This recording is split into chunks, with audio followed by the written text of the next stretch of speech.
In this video, we're going to be looking at the area between two curves. All right. So we've already studied the area underneath one curve. Now what we want to do is we want to find the area between two curves. Okay. So what's the objective for this video? Find the area between two curves. So here it is. Here's the fundamental theorem of calculus.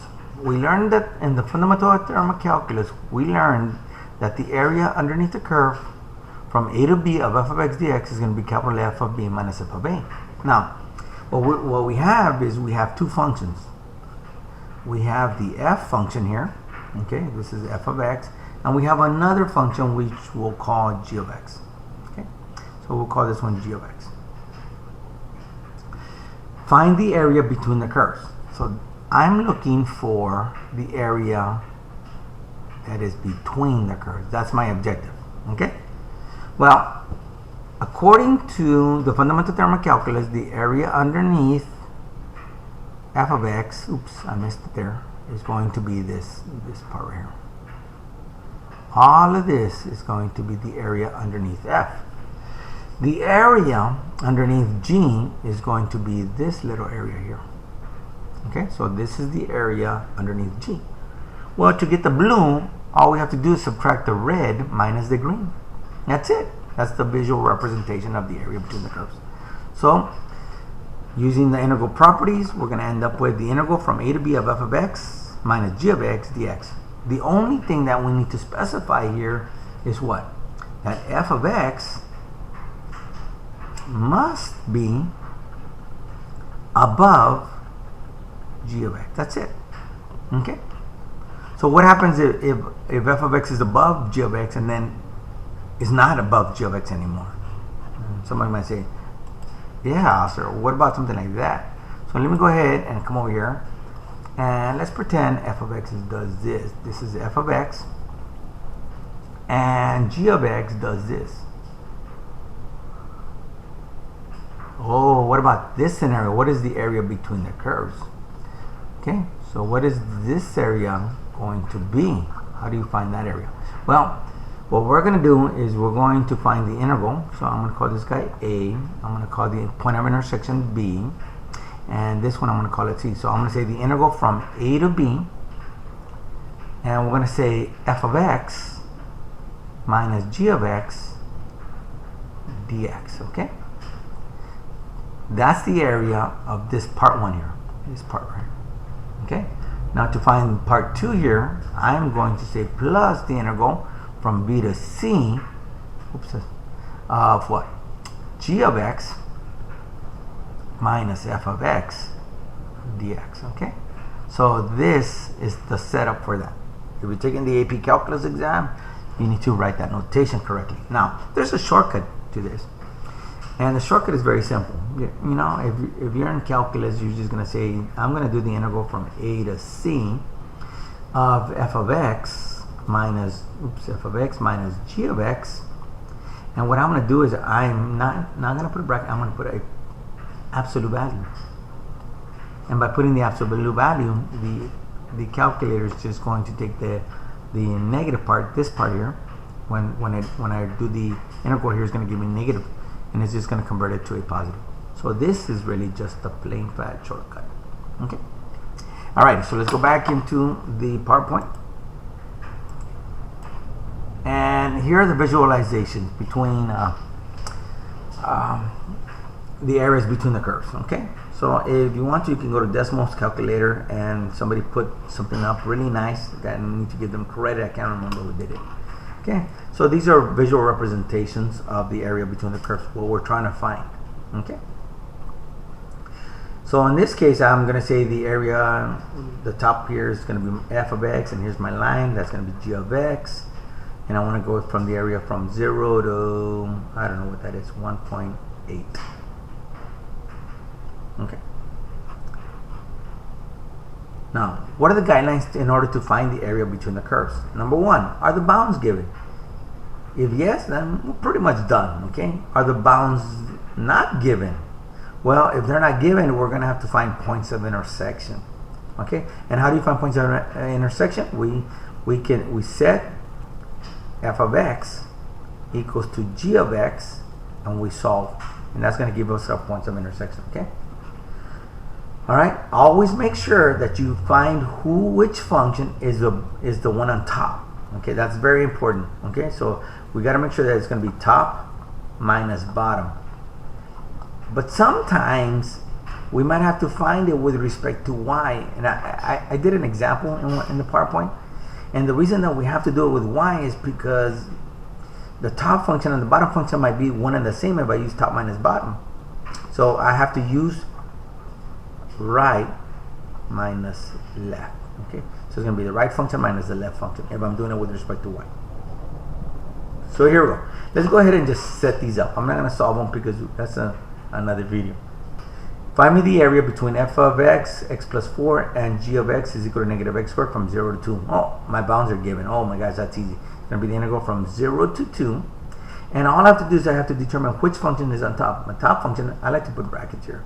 My top function is f of x, so I'm going to say x plus 4, okay, minus the bottom function, and I'm going to put negative x squared. Now this negative belongs to my g function, and this belongs to my formula. And that's it. That's going to give me my area between the curves. Okay? And I said from 0 to 2, but I didn't shade it from 0 to 2, so I made a boo-boo here, I'm noticing, as I do my PowerPoints. Okay. Alright, what about this one here? Okay, on this one though, my bounds are not given. Okay, they're telling me that my function is this guy right here, he's g of x, and this one right here, he's my f of x. So how do you find the area? The area is going, well, I need to find my bounds. So what I'm going to do is I'm going to go x squared plus 2x is going to equal to 3. I move it over, x squared plus 2x minus 3 is going to equal to 0. So how do you break that apart? How do you factor that? I'm going to factor it like this, xx plus 3 minus 1. So that's going to give me 3x, and that's going to give me minus 1x, and it gives me 2x. So that means x equals negative 3 and x equals 1 are my bounds. So these are going to be the bounds where I find my area. So I'm going to say the integral from negative 3 to 1 of the top function. Who's the top function? My g of x. I'm going to say 3 minus my bottom function, which happens to be x squared plus 2x. Put the bracket around that with respect to x, and I'm done. That's my setup. Okay.